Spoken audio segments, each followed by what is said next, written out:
dengan Al-Quranul Karim. Siapa yang tahu nih surah apa ini? Qad aflaha man zakkaha wa qad khaba man dassaha. Surah apa? Surah? Hah? Bukan. Wal 'adiyati dhabha itu mah. Qad aflaha man zakkaha. Abasa wa tawalla masalah tuh. Bukan al-balad mah. Salah. Alai. Salah. Salah. Juz 30. Asyam ya. Asyam.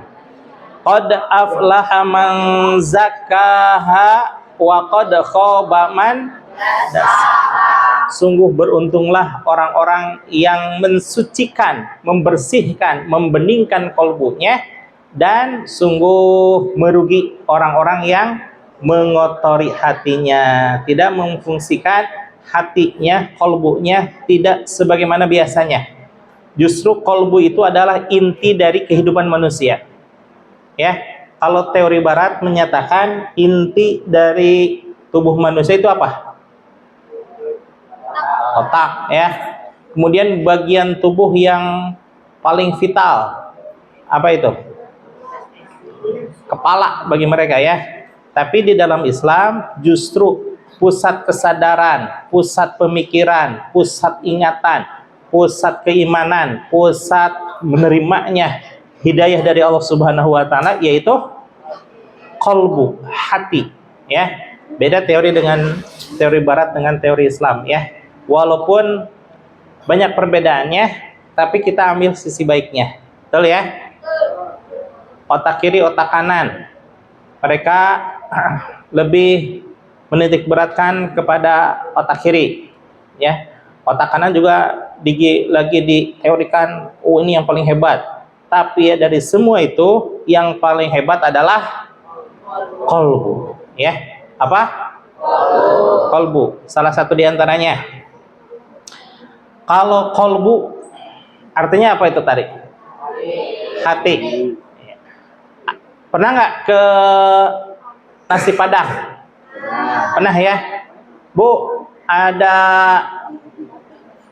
hati ayam? Ada nggak kira-kira di Padang? Ada, ya. Beda nggak hati ayam dengan hati sisi ruang batin? Hati ayam, hati kambing, hati kebo, hati sapi, hati unta, dan lain sebagainya berbeda dengan hati yang dimaksudkan di sini. Hati yang dimaksudkan di sini adalah sisi ruang batin. Sedangkan tadi qalbu atau hati yang dimaksud di rumah makan Padang itu adalah bagian organ tubuh yang menetralisir kalau ada racun. Betul, ya, Bu Guru, ya?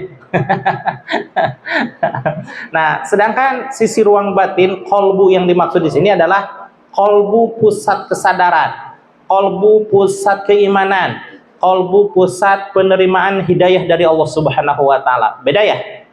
Beda, ya. Walaupun sama namanya, tapi maknanya yang berbeda. Ya, ini ada apa ini? Ya, perhatikan. Nah, kalau seandainya kita menyebutkan hati itu adalah hati, cek saya mah sama aja, bohong namanya hatinya. Coba buktikan ke rumah makan Padang. Bu, saya pesan kolbu. Apa itu kolbu? Kulang-kulang kata no pelayanan teh. Kolbu, di sini mah nggak ada Pak kolbu. Itu. Oh, itu mah goreng hati ayam. Ini semur ayam, ini semur hati kambing, semur hati sapi, dan lain sebagainya. Berarti beda tidak antara hati dengan kolbu? Beda, ya. Nah, di situ perbedaan mendasar antara teori barat dengan teori Islam, ya. Nah, yang jelas di sini surah Asy-Syams menyatakan qad aflaha man zakkaha wa qad khaba man Surah Asy-Syams ayat 9 sampai 10. Dan ada kalimah yang sejenis serupa dengan ini, tapi beda lanjutannya. Qad aflaha man tazakka wa dzakara asma rabbih fasalla. Dahsyat firja.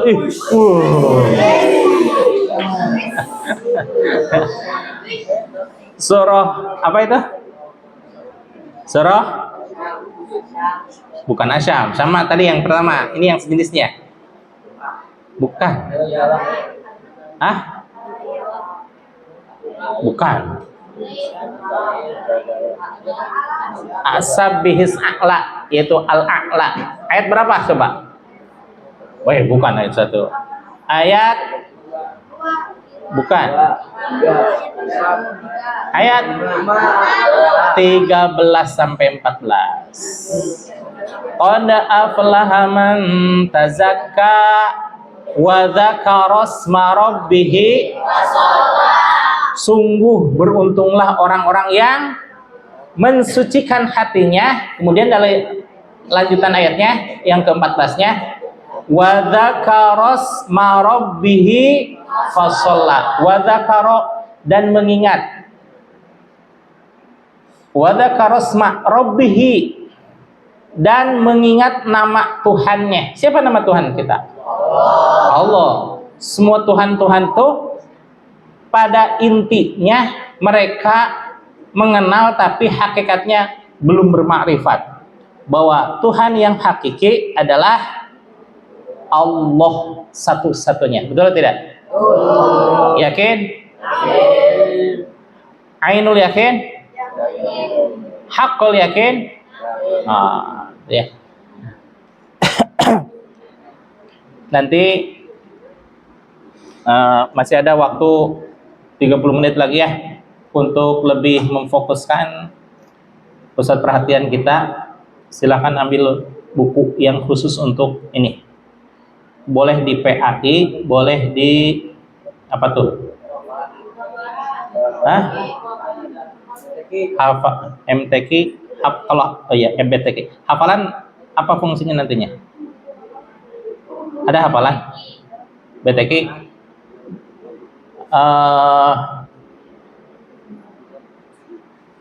Apa ya? Bu, menangnya apa ya? Ini nulis ini. BTQ. Oh iya. Boleh ambil BTQ. BTQ di bawah setiap hari kan ya? Oh iya, silakan. Sambil pulpennya.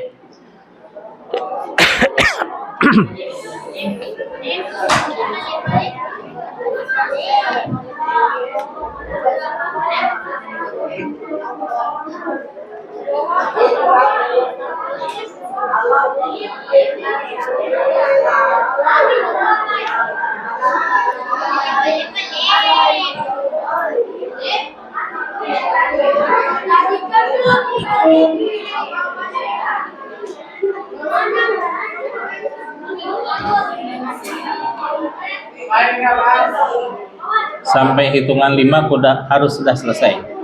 1,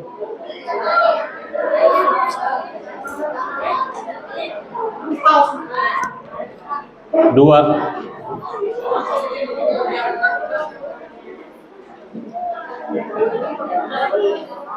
3,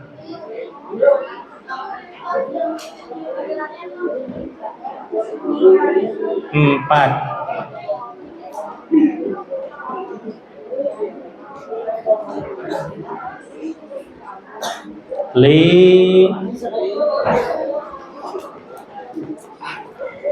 4/4,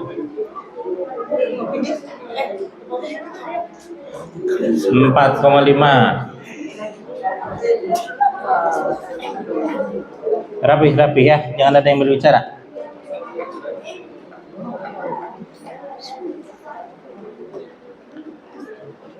Dah ya.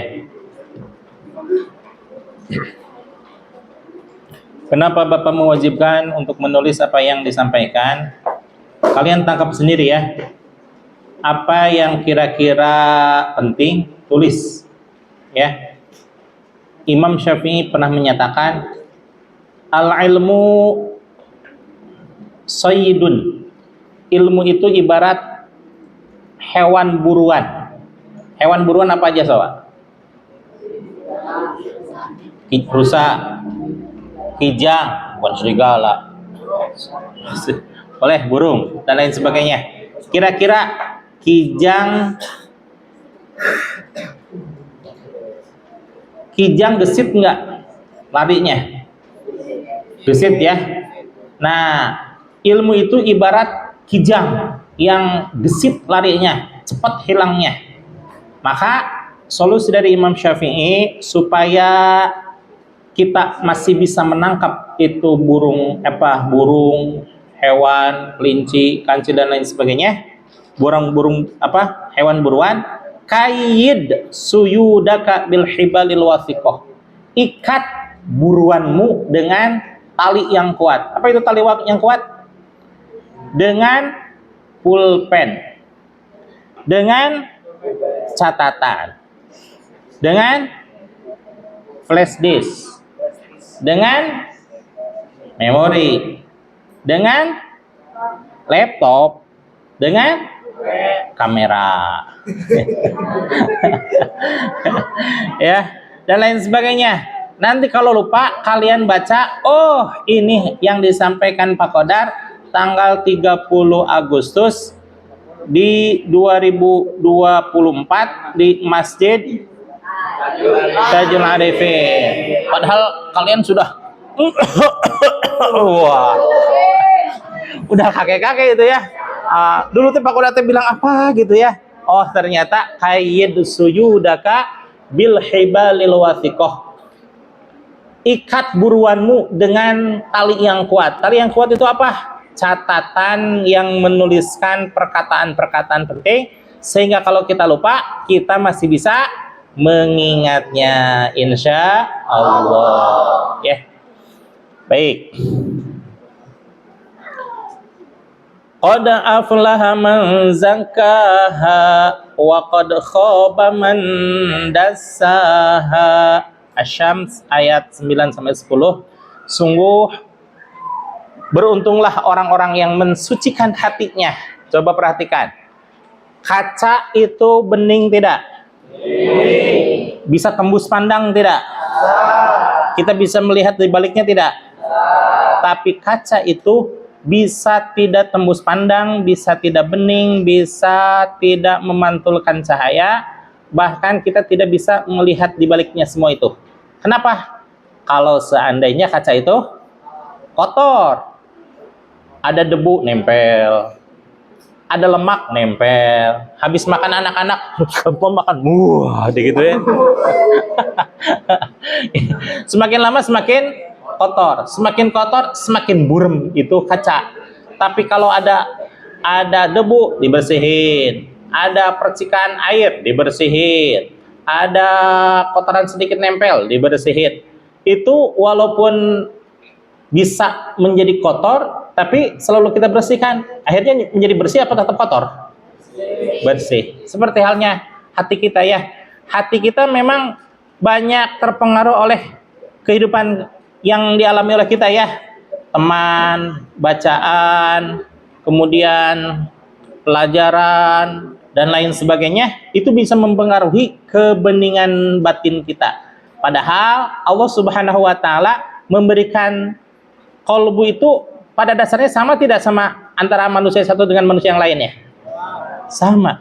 Tapi kenapa ada manusia yang ketika terdengar suara azan teh Allahu Akbar, Allahu Akbar, ya mantap itu suara. Sebelum suara itu terdengar, kira-kira pukul 3, azan itu pukul 3:20. Sudah siap-siap nih untuk sholat asar. Kemudian begitu mendengar suara adzan, subhanallah ya, hati mulai tertunduk mendengarkan suara adzan. Sambil dijawab adzannya. Bagaimana jawabannya? Contoh, Allahu Akbar, Allahu Akbar. Jawabannya? Asyhadu an la ilaha illallah. Jawabannya? Lanjut. Hayya 'alas shalah. Oh, keren. Hayya 'alal falah. Oh, keren. Allahu akbar. La ilaha illallah. Jadi ketika mengucapkan adzan, jawabannya adalah sama dengan yang diucapkan, kecuali hayya 'alas shalah dan hayya 'alal shalah. Mari kita melaksanakan salat. Jawabannya bagaimana? Hayya 'alal falah.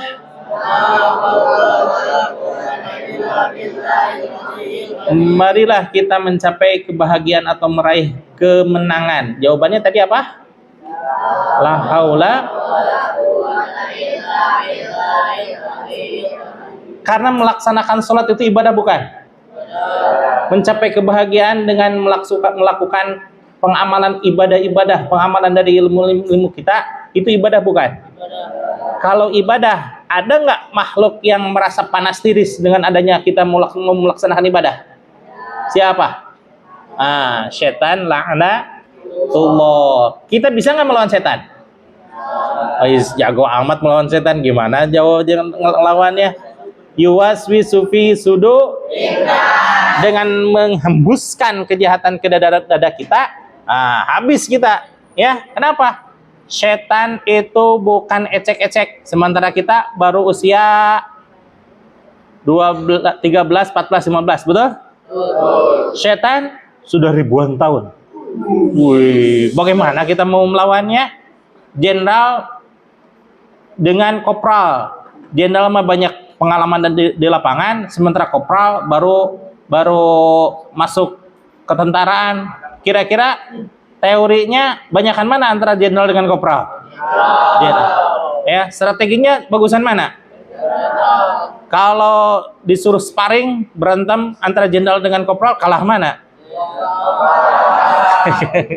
Kopral lah ya. Sementara kita sama setan bukan bandingan jenderal sama kopral lagi. Kenapa? Kita baru merangkak usia 12 tahun, 13 tahun, setan sudah ribuan tahun, ya. Tapi si setan ada kelemahannya. Kelemahannya apa? Pertama ayat kursi, artinya kita memohon perlindungan kepada Allah. A'udzubillah. Barang semuanya.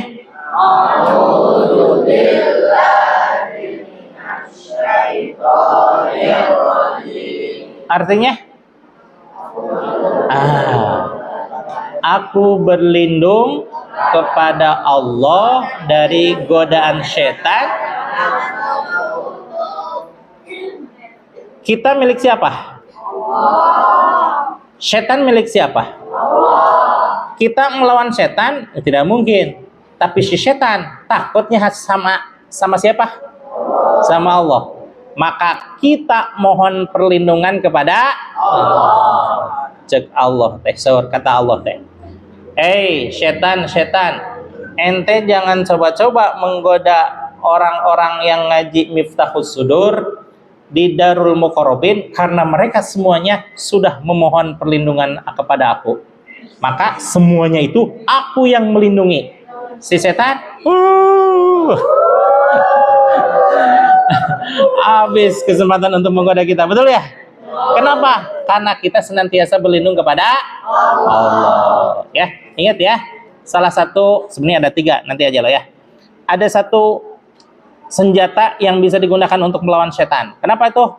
A'udzubillahi minasyaitonirrajim. Saya punya kisah nih ya. Suatu saat di sebuah pesantren, terdapatlah seorang santri yang memohon ijazah doa kepada kiainya. Kiai, saya mohon ijazah doa ya Kiai. Doa apa? Saya ingin ajian yang paling sakti ya Allah. Bener ente pengen jadi sakti. Kata Pak Kiainya, Ente sudah hafal doa apa? Doa apa aja? Doa makan. Masya Allah, benar. Oke lah katanya. Ya udah kan itu aja, doa makan. Benar Kiai, benar. Tapi saya pengen yang paling sakti. Benar, itu juga paling sakti. Coba aja ente nanti kalau ada sesuatu baca itu. Dengan pedenya si santri itu sudah memiliki kesaktian katanya ya. Lalu si santri ini kan santri ngalong. Tahu santri ngalong? Kalau maghrib atau kalau sudah malam pulang kayak kalian aja gitu ya. Mau maghrib datang ke sini, habis isya pukul 8 pulang tidak? Nah itu artinya santri kalong. Kebetulan si santri ini lewat jembatan rumahnya, pas begitu gede, di ujung ternyata ada yang ngabeleg-beg hidung gitu deh. Ada yang putih-putih gitu ya. Badai yang mau kemana?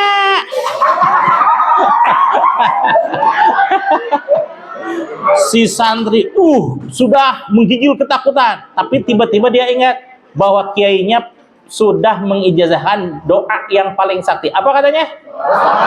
Doa makan. Wah, bener nggak ini? Saya coba. Bismillahirrohmanirrohim. Si iblisnya ngikutin. Kemudian Allahumma barik lana. Si setan mulai ngulang-ulang, asa apal doa ieu mah cenah.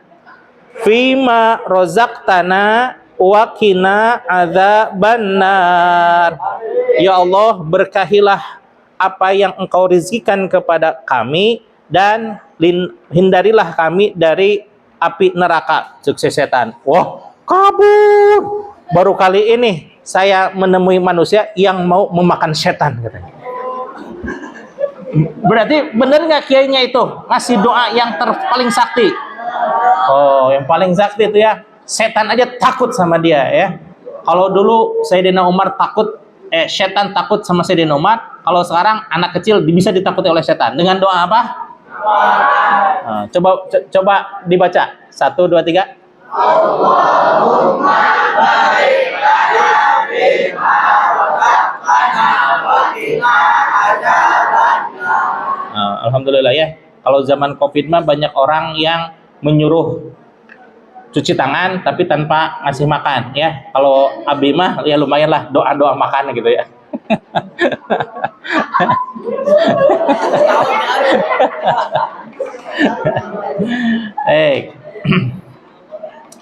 Qad aflaha man zakkaha wa qad khaba man dasaha. Dan merugilah orang yang mengotori hatinya.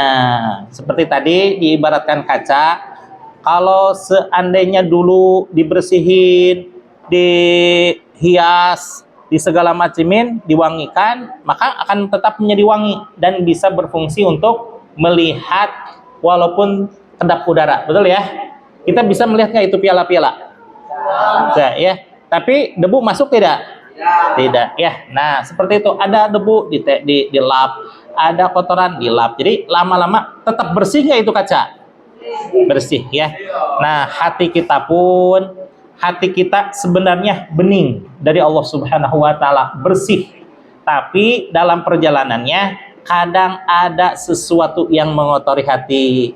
Yang tadinya ikhlas, tapi lama-lama pengajiannya, lama-lama belajarnya, lama-lama canggel ini ya. Nah, itu mengotori hati tidak? Mengotori. Bagaimana cara mengikhlaskannya? Mengikhlaskannya adalah ingat kepada Allah. Segala sesuatu kalau ingat kepada Allah, maka hatinya akan menjadi tenang. Baik ya. Di sini musonif menyatakan Alhamdulillahi segala puji bagi Allah. Pujian bagi Allah itu ada bermacam-macam. Kenapa kita disarankan kalau ada orang yang memuji ngucapin alhamdulillah? Contoh, ini mah pinter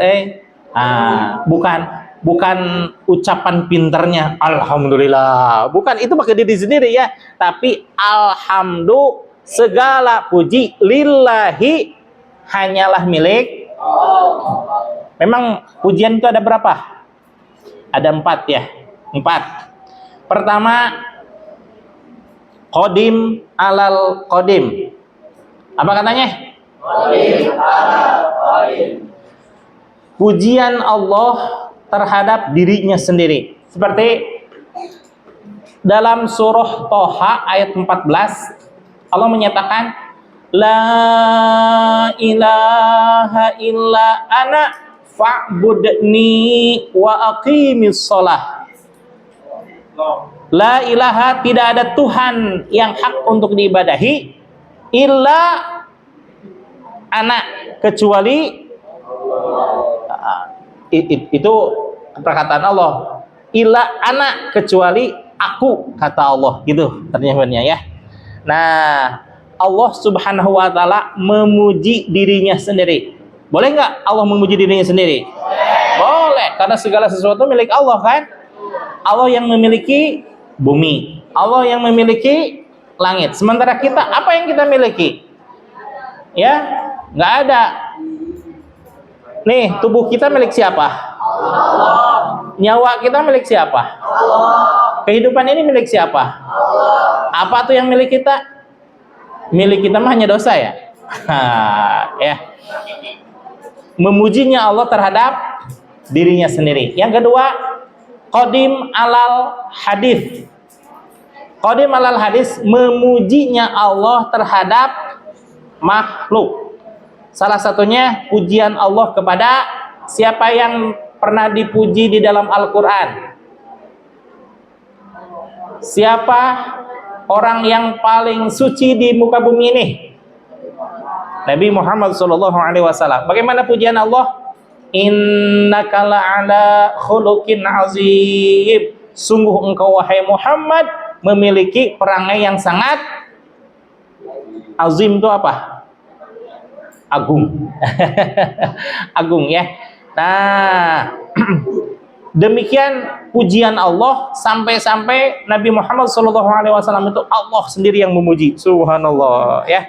Kalau kita yang memuji siapa? Orang tua ya. Ya, si Kasep, si ganteng, si gelis, si raja, si ratu gitu ya. Nah, semuanya walaupun orang-orang bilang begini, tetap aja bagi orang tua mah si ratu, si raja, betul ya? Nah, itu ya.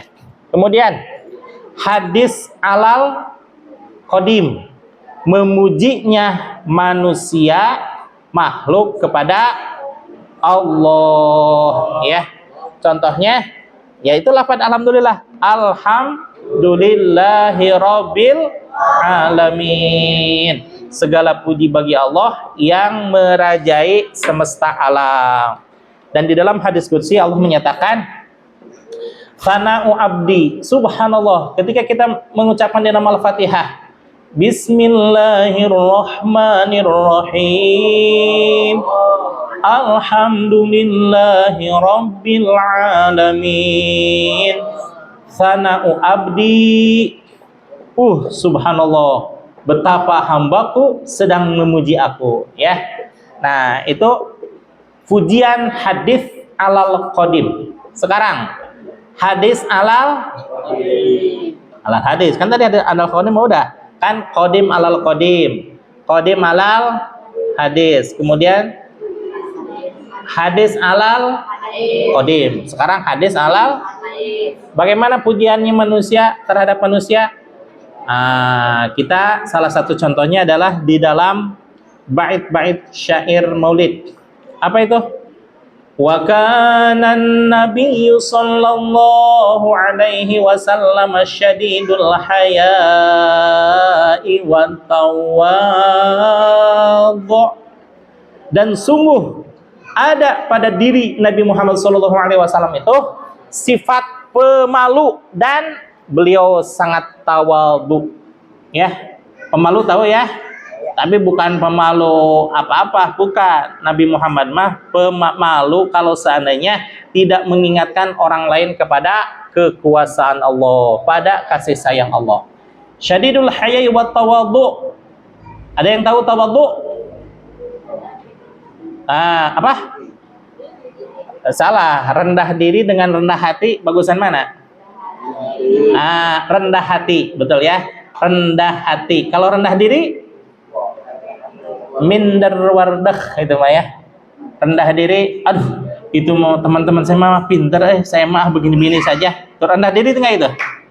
Rendah diri. Tapi kalau rendah hati, subhanallah, walaupun kita pinter tapi tidak menganggap orang lain tidak pinter, ya. Nah, syadidul haya'i wa tawadhu. Ingat ya, bahwa tawadhu di sini bukan rendah hati, bukan rendah diri, tapi rendah hati. Kalian bisa bersikap tawadhu? Oh, insya Allah. Saya tiap hari tawadhu. Apa itu? Tawadhu, tara mawa duit. Kalian tawadhu nggak ada? Oh, berarti jajan tiap hari ya tuh ya? Mau duit? Tuh di Abi di saku nggak ada duitnya. Oh. Masya Allah. Ada amplop ternyata.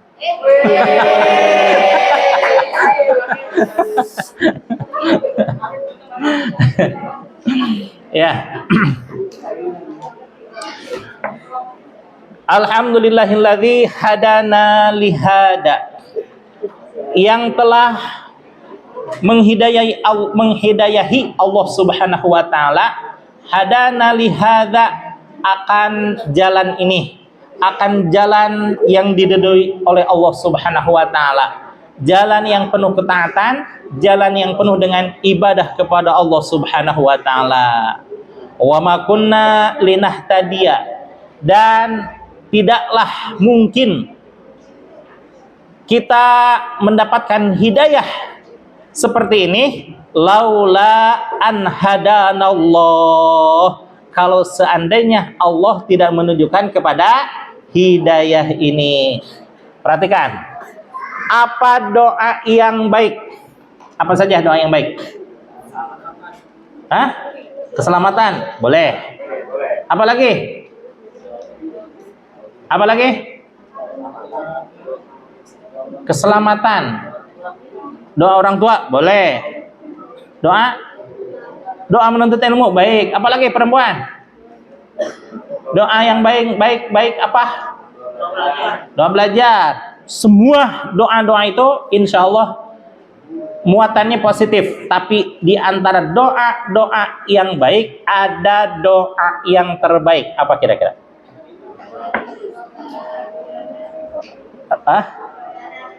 Rabbana atina fid dunya hasanah wa fil akhirati, ya Allah berikanlah kehidupan kami di dunia ini yang baik dan kebaikan di akhirat yang paling baik. Tapi ada yang jauh lebih baik dari itu. Apa itu? Tiap hari kalian baca, tiap hari kalian ikrarkan, minimal 5 kali sehari kalian membaca ini. 20? Yuk. 10. Ini doa ihdina. Betul kan? 12 kali, betul. 12 kali ya. Oh iya, betul.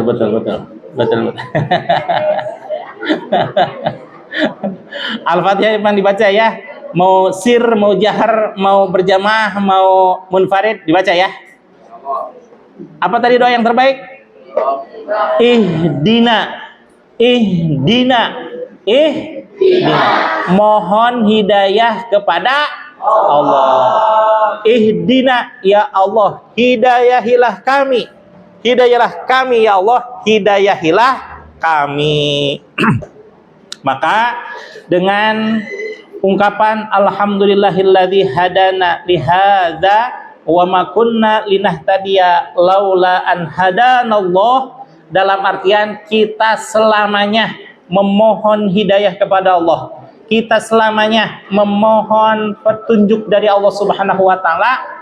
Ihdina, kalau dilanjutkan ayat itu lanjutannya bagaimana? Ihdina siratal mustaqim, yaitu kepada jalan-jalan yang lurus. Apa yang maksud dengan jalan yang lurus?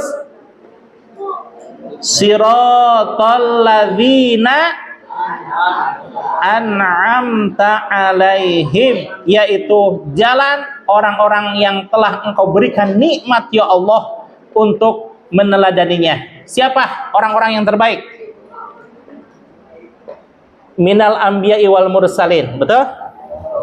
Yang kedua, siddiqin, orang-orang yang membenarkan apa yang dibawa oleh para nabi dan rasul. Salah satunya siapa? Abu Bakar As-Siddiq, Sayyidina Abu Bakar As-Siddiq, siddiqin. Wasyuhada, dan orang-orang yang mati syahid. Mati syahid artinya apa? Orang yang cinta kepada Allah walaupun harus ditebus dengan nyawanya, dia berikan karena nyawa ini tidak ada harganya dibanding dengan kasih sayang Allah. Betul? Yang keempat adalah orang-orang soleh. Ya, orang-orang soleh. Kalian ingin menjadi orang soleh? Nah, cari siapa tuh Mang Soleh, orang soleh.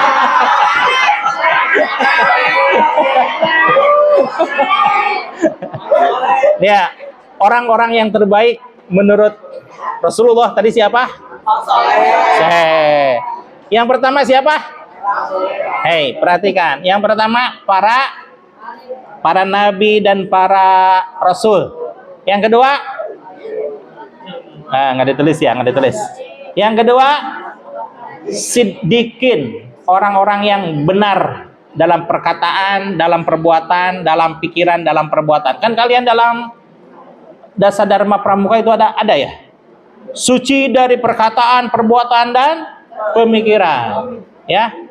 Nah, kemudian yang ketiga, orang-orang syahid, orang-orang yang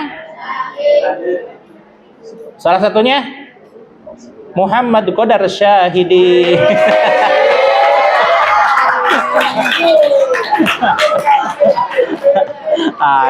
Itu intermezzo ya. Yang keempat siapa? Orang-orang soleh. Siapa itu orang-orang soleh? Orang-orang yang senantiasa berbuat baik. Ya, orang-orang yang senantiasa berbuat kebaikan, kemaslahatan, kebaikan dalam sebagainya. Ya, salah satunya diantaranya orang-orang soleh itu adalah guru-guru kita. Siapa? Syekh Ahmad Sohibul Wafa. Kesana nah, Syekh Abdullah Mubarak bin Nur Muhammad, Syekh Ahmad Khatib, kemudian Syekh Syamsuddin, kesana lagi Syekh Abdul Qadir, sana lagi baru Rasulullah Sallallahu Alaihi Wasallam. Insyaallah kalau kita mengikuti jalan orang-orang yang terbaik di dalam Islam, insyaallah kita selamanya